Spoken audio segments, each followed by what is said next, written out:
India இருக்க வேண்டும் என்றால் மோடி வீட்டுக்கு போக வேண்டும் என்று ஸ்டாலின் குரல் என்ற ஒரு குரலை ஏற்றியவர். உங்கள் ஸ்டாலின் அழைக்கிறேன். எதற்காக? அவர் ஏற்கனவே முதலமைச்சர். இப்ப எதுக்கு அழைக்கணும்? 2 வருஷம் ஆச்சு உங்களை அழைக்கணும். ஏன் அழைக்கிறார் இப்போ? ஏனென்றால் அவர் முதலமைச்சராக இருந்து ஆற்றிய பணிகளை எல்லாம் இங்க பட்டியலிட்டா காணாது. அதுவும் நீலகிரிக்கு நான் என்ன செஞ்சிருக்கேன்னு சொல்லி தெரிய வேண்டிய அவசியம் இல்ல. நீலகிரிக்கு இந்த ஆட்சியை விட, ராஜாவை விட, இப்ப இருக்கிற முதலமைச்சரை விட இன்னொரு வந்து செஞ்சு விடுவார் என்று எந்த கொம்பனும் இங்க வந்து உறுதி கொடுக்க முடியாது.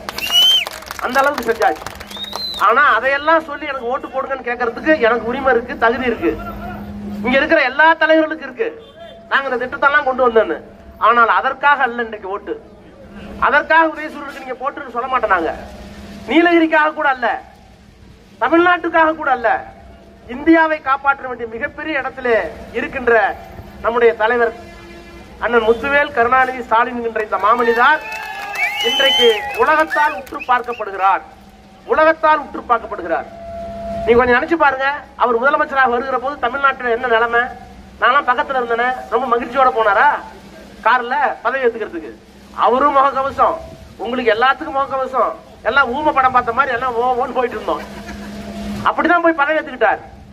சரி, கொரோனா உச்சத்துல இருந்தது, மருந்து இல்ல, மாத்திரை இல்ல, படுக்க வசதி இல்ல, இவ்வளவையும் கட்டுப்படுத்தணுமே கவலையோட போனார். சரி, அங்க போய் கோட்டையில போய் சாயை போட்டு திறந்து பார்த்தா எடப்பாடி பழனிசாமி ஊதாரித்தனமா ஆட்சி நினைச்சு 5 லட்சம் கோடி கடை. ஒரு பக்கம் கொரோனா, இன்னொரு பக்கம் 5 லட்சம் கோடி கடை. சரி, ஏதாவது செய்யலாம்னு யோசிச்சுட்டு இருக்கும்போதே 3 மாசத்துல சென்னை முழுக்க மழை வெள்ளம், சென்னையே முழுகுனுச்சு. ஒரு வெள்ளம், ஒரு மிகப்பெரிய நோய், 5 லட்சம் கோடி கடை, இந்த 3ஐயும் ஒரே ஆண்டில் சரி செய்து விட்டு கொடுத்த வாக்குறுதியை நிறைவேற்றி இருக்கிற ஒரே முதலமைச்சர் இந்தியாவிலேயே நம்முடைய முதலமைச்சர். அவருக்கு தெரியாது இவ்வளவு பிரச்சனை இருக்குன்னு. நாங்க தான் தேர்தல் அறிக்கை குழுவில் இருந்தோம். டிஆர் பாலு, நானு, கனிமொழி எல்லாம் இருந்தோம். எடப்பாடி வச்சுட்டு போன கடன் தெரியாது, நோய் இவ்வளவு வரும்னு தெரியாது. நாங்க என்ன சொன்னோம்? நாங்கள் ஆட்சிக்கு உதவி செய்வதற்கு தேசிய பேரிடர் நிதினு ஒன்று இருக்கு. நம்ம கொடுக்கிற ₹1 இருக்குல்ல, அதுல வர்ற பணம் நம்ம கட்டி வைக்கிறோம். மழை வந்தா, தீ வந்தா எங்களுக்கு பணம் கொடுக்க நாங்க ஏற்கனவே கொடுத்து வச்சிருக்கோம். ஒருவேளை தமிழ்நாட்டில் ஒண்ணுமே வரலன்னா வந்த மாநிலத்துக்கு அது போயிடும். நல்லா கவனிங்க. அப்போ இத்தனை மாநிலங்கள்ல ஏதாவது சிறு சிறு விபத்துக்கள் ஏற்பட்டால் அதை செய்வதற்காக மாநில பேரிடர் நிதி அது வந்துருச்சு. நமக்கு ஏற்கனவே கொடுத்துட்டாங்க டெல்லியில இருந்து. ஏன்னா வர வேண்டியது நம்ம கட்டின படம். ஆனா தேசிய பேரிடர் நிதினு ஒன்று இருக்கு, அது வரணும். அதை தான் கேட்டார் முதலமைச்சர். நான் நாடாளுமன்றத்தில் கேட்கிறேன், முதலமைச்சர் நிதி கேட்டாரா, என்ன ஆச்சுன்னு. நிதியமைச்சர் அது 1500 கொடுத்து விட்டோம்.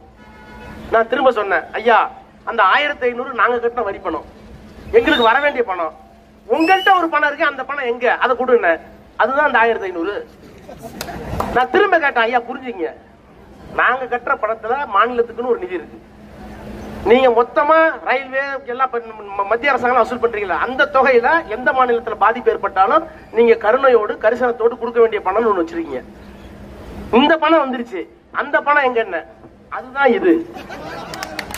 இதெல்லாம் ஒண்ணும் யூடியூப்ல இருக்குங்க, நான் ஒன்னும் போய் சொல்ல, யூடியூப்ல இருக்கு. கடைசி வரைக்கும் களைச்சு போய் வேர்த்து போய் நான் என்ன கவுண்ட் பண்ணியா எட்டி உதைக்கிறதுக்கு. டேய், உனக்கு என்ன சொன்னேன்? ₹1 கொடுத்து என்ன சொன்னேன்? பழம் வாங்கிட்டு சொன்னேன். எத்தனை பழம் வாங்கிட்டு வந்த? 2 பழம். ஒண்ணு இங்க இருக்கு, இன்னொன்னு எங்க இருக்கு? அதானே இது. திரும்ப டேய் என்ன சொன்ன? ₹1 கொடுத்தேன். எத்தனை பழம் வாங்கிட்டு வந்த? 2 பழம். ஒரு பழம் இங்க இருக்கு, இன்னொரு பழம் அதானே இங்க. இப்படி நாடாளுமன்றத்தில் புத்தடிக்கிற ஒரு நிதியமைச்சர் அங்க உட்கார்ந்துருக்காங்க. ஆக தமிழ்நாட்டை மதிக்காக, தமிழ் மொழியை மதிக்காத, எதை பற்றியும் கவலைப்படாத, ஜனநாயக மாண்புகளை குளிதோண்டி புரைக்கின்ற, மதத்தால் சாதியால் பிளவுபடுத்தி இந்தியாவினுடைய அரசியல் அமைப்பு சட்டத்தை சிதலமடைய செய்கின்ற ஒரு ஆட்சி இனிமேல் தொடர வேண்டுமா என்கின்ற கேள்விதான் இன்றைக்கு நம்முடைய தலைவர் வைத்திருக்கிறார். அந்த கேள்விக்கு நேர்மறையான பதிலை உதயசூரியன் சின்னத்திலே வாக்களித்து என்னை நாடாளுமன்றத்திற்கு மீண்டும் அனுப்புங்கள் என்று உங்கள் பொற்பாதங்கள் தொட்டு வணங்கி கேட்டு விடைபெறுகிறோம். நன்றி நன்றி நன்றி. ஒரு நிமிஷம் ஒரே ஒரு நிமிஷம். இந்திய கம்யூனிஸ்ட் கட்சியினுடைய